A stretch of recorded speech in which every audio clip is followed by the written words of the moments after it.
capaces de decir, ahí está. Eso es muy interesante. Y acá dice, y él será diferente de todos los otros. Entonces, el aspecto diferente de la cuarta bestia es causado ¿por quién? Por él mismo. ¿Y por qué diferente? Y él es responsable por remover los 3 reinos.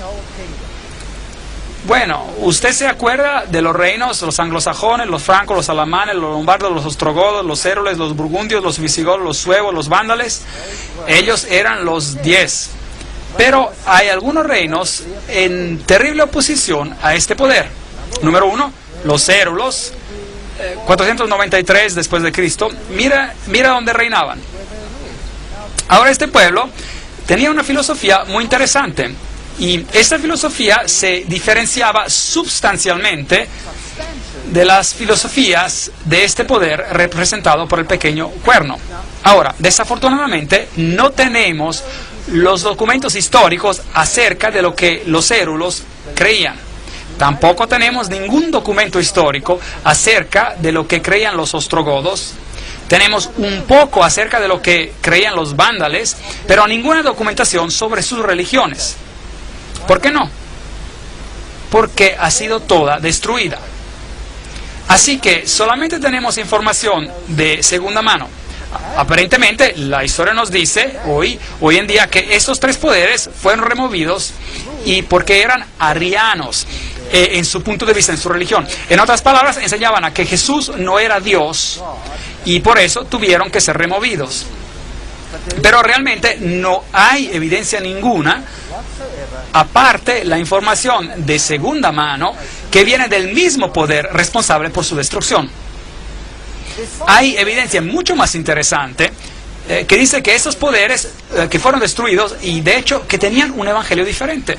Un evangelio que se derivaba de Palestina y reflejaba un cuadro mucho más verdadero de la Biblia que cualquier otro. Entonces, será a lo mejor posible que ellos tenían un cristianismo derivado directamente de la causa original, de la fuente original, y por eso tuvieron que ser removidos. Es una posibilidad plausible. Hay bastante investigación que ha sido hecha sobre esto, y yo no estoy en contra de la idea para nada. Entonces fueron destruidos en el 493 después de Cristo.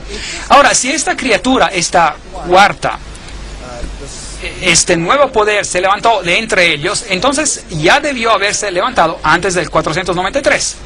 Los siguientes a ser eliminados fueron los vándalos en el 534 después de Cristo. Ellos afligían el Imperio Romano y sometieron a grandes partes de la religión cultural del mundo bizantino y romano. Y la sometieron ferozmente. Y finalmente los vándalos fueron también destruidos por los ejércitos del Imperio del Este. Y luego vinieron los ostrogodos, fueron los últimos. Los ostrogodos gobernaron hasta el año 538 después de Cristo y ocuparon primero esta área y más tarde ocuparon y controlaron toda la capital de Roma antigua y sus alrededores. Y los ostrogodos también tuvieron un evangelio derivado, como dijimos, de la antigua Palestina. Entonces, ellos también tuvieron que ser removidos. Y a pesar de ser tolerantes de todas las otras religiones, pero ellos eran un cardo en la carne del reinado del pequeño cuerno. Y finalmente fueron destruidos con la ayuda, entre otros, de los francos, por aquí, quienes hicieron una alianza con los reyes de Constantinopla, con los césares, los emperadores. Y luego, en el año 538 después de Cristo, la oposición contra el poder del pequeño cuerno desapareció. Y el pequeño cuerno creció como un hongo. Luego, otra vez, los alamanes hacen parte del remanente de los 10. Los alamanes son los alemanes hoy en día, los burgundios son los suizos, los francos los franceses, los lombardos son los italianos, los sajones los ingleses, los suevos son los portugueses, los visigodos son los españoles, y los érulos, los vándalos y los ostrogodos fueron eliminados. Totalmente destruidos. De hecho, estos no fueron los únicos contra los cuales se hizo guerra. No. Los visigodos, por ejemplo, probablemente muy relacionados a los ostrogodos, tenían sentimientos similares. Y hubo muchas guerras y mucha subyugación por aquí, antes de que este también se alineara, digamos, con el pensamiento del poder del pequeño cuerno. El más grande aliado del reinado del pequeño cuerno eran los francos, que hoy en día son los franceses. Y los primeros en adoptar este rol, el primero en adoptar este rol fue Clovis o Clodoveo, y Clodoveo vendrá a la historia como el hombre de que más que otro ayudó al reino del pequeño cuerno a llegar a la realización. Ahora, Daniel 7, versículo 9. Estuve mirando hasta que fueron puestos unos tronos y se sentó un anciano de días. Su vestido era blanco como nieve, su pelo de su cabeza como lana limpia, su trono llama de fuego, y fuego ardiente las ruedas del mismo. Entonces Daniel está mirando los eventos de la tierra, que parecen moverse todos alrededor del reinado de este pequeño cuerno, y ve de repente una escena del gran juicio ocurriendo en el cielo. Y el versículo 10 dice, el juez se sentó y los libros fueron abiertos. Entonces había una escena de juicio que él ve. Y miraba yo en la visión de la noche y vi que con las nubes del cielo, eso es un acrónimo por los ángeles, veremos eso más tarde en una conferencia, veniendo en las nubes del cielo, venía uno como un hijo de hombre que vino hasta el anciano de días y lo hicieron acercarse delante de él. Versículo 13. Entonces, esta no es la venida de Cristo a la tierra, esta es la escena que ocurre en el cielo, mientras el poder del pequeño cuerno domina aquí en la tierra. Entonces, el juicio está listo para empezar en el cielo. Y le fue dado a este hijo del hombre dominio, gloria y reino, para que todos los pueblos, naciones y lenguas lo sirvieran. Su dominio es dominio eterno que nunca pasará, y su reino es uno que nunca será destruido. Versículo 14. Así que tenemos un contraste aquí.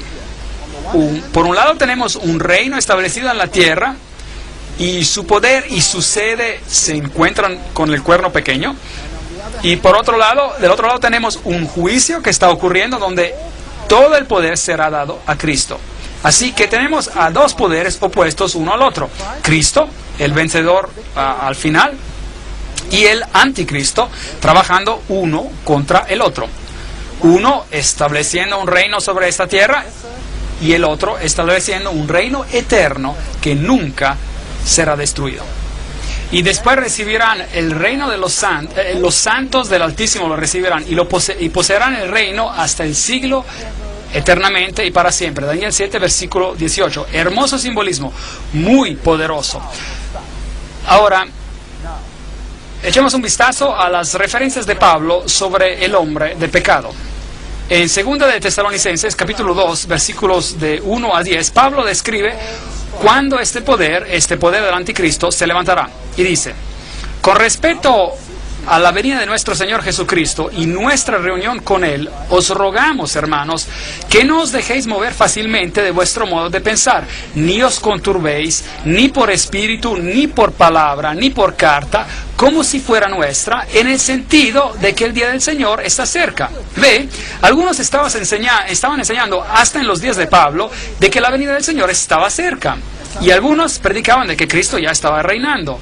Y Pablo dice, no. Hay cosas que primero deben pasar.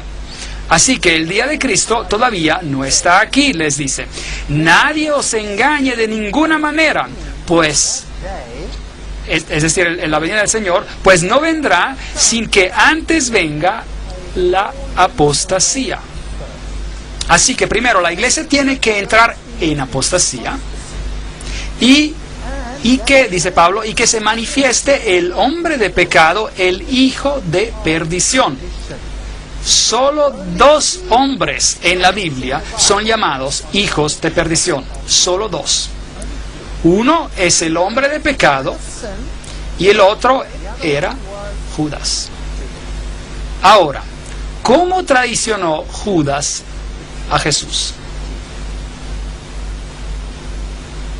Por un beso. Lo traicionó por un beso. Ustedes ven, Judas pretendía ser aún uno de ellos y él traicionó a Jesús. El otro poder, este otro poder, ¿cree usted que quizás también va a pretender ser uno de ellos y va a traicionar a Jesús con un beso? ¿Piensa que esto sea posible y que se haga de manera más extensa? Entonces, que nadie os engañe de ninguna manera, dice Pablo, pues no vendrá sin que antes venga la apostasía de la iglesia, y que se manifieste el hombre del pecado y el hijo de perdición, el cual se opone y se levanta contra todo lo que se llama Dios o es objeto de culto, tanto que se sienta en el templo de Dios como Dios, haciéndose pasar por Dios. Entonces, aquí hay un poder que se asume, un poder de gran presunción. De hecho, este poder va a decir: yo soy otro Dios en esta tierra, y la salvación es por medio de mí. Pero este poder va a ser un poder sutil, que funciona como funcionó Judas, exactamente como lo hizo Judas. Y este es el espíritu del anticristo, el cual vosotros habéis oído que viene, y que ahora ya está en el mundo. Primera de Juan 4, versículo 3. Entonces, pensemos en este momento. Si el espíritu del anticristo ya estaba en el mundo en los tiempos de Juan, y si Pablo nos dice, vendrá una apostasía y luego este hombre de pecado será manifestado, entonces este hombre de pecado ha estado entre nosotros desde esos tiempos. Así que ya vimos que no pudo haber salido del imperio griego, porque sale del cuarto imperio, y tampoco puede venir en algún tiempo futuro de una tribu de Palestina. ¿Correcto? ¿Están de acuerdo conmigo? Bueno, si eso es correcto, entonces todo el cristianismo debe estar equivocado sobre este asunto. Porque la mitad del cristianismo enseña que el anticristo vino en el pasado, y su nombre era Antíoco Epifanes el cuarto, y él era un rey griego. No, la Biblia dice que sale de la cuarta bestia, de hecho después de la decadencia de la cuarta bestia y su división en 10. Y la otra mitad del cristianismo enseña de que el anticristo vendrá en el futuro, después del rapto secreto. Aquí hay un problema, porque entonces este poder no tiene nada que ver con la historia cristiana.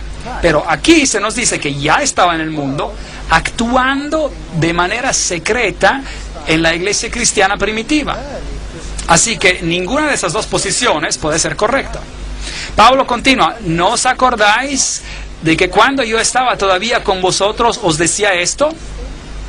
Y ahora vosotros sabéis lo que lo detiene, a fin de que a su debido tiempo se manifieste. Entonces, algo está deteniendo este poder para que se levante, algo está deteniendo este poder.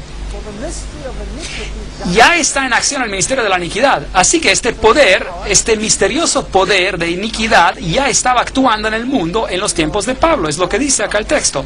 Así que no es un poder futuro que solo vendrá en los tiempos finales. No, ha estado aquí todo el tiempo. Solo que hay quien al presente lo detiene, hasta que él a su vez se ha quitado de en medio. O leamos la versión castellana que dice: como también os hablé de un poder que le impide manifestarse y que no se lo permitirá mientras no llegue el momento oportuno. Entonces había un poder deteniendo el pequeño cuerno para que no se manifestara, y Pablo les había dicho quién ese poder era. Recuerden que les dije estas cosas, pero Pablo no lo menciona aquí en la carta. Y entonces se manifestará aquel impío a quien el Señor matará con el espíritu de su boca y destruirá con el resplandor de su venida. Entonces este poder está revelado cuando lo que lo detiene se ha quitado de en el medio, o el poder que lo detiene se ha quitado de en medio, y este poder será destruido por la segunda venida de Cristo. El advenimiento de este impío, que es obra de Satanás, irá acompañado de hechos poderosos, señales y falsos milagros. Una historia muy interesante. Y con todo engaño de iniquidad, para que los que se pierden, por cuanto no recibieron el amor de la verdad para ser salvos. Es posible de que este sistema engañará al mundo en aceptar una forma de evangelio que está basada en valores humanos y no en valores divinos, y en criterios humanos y no en criterios divinos. ¿Es posible? Aquí tenemos un punto en el cual Pablo, y leemos en el Romanismo y la Reforma por Gratian,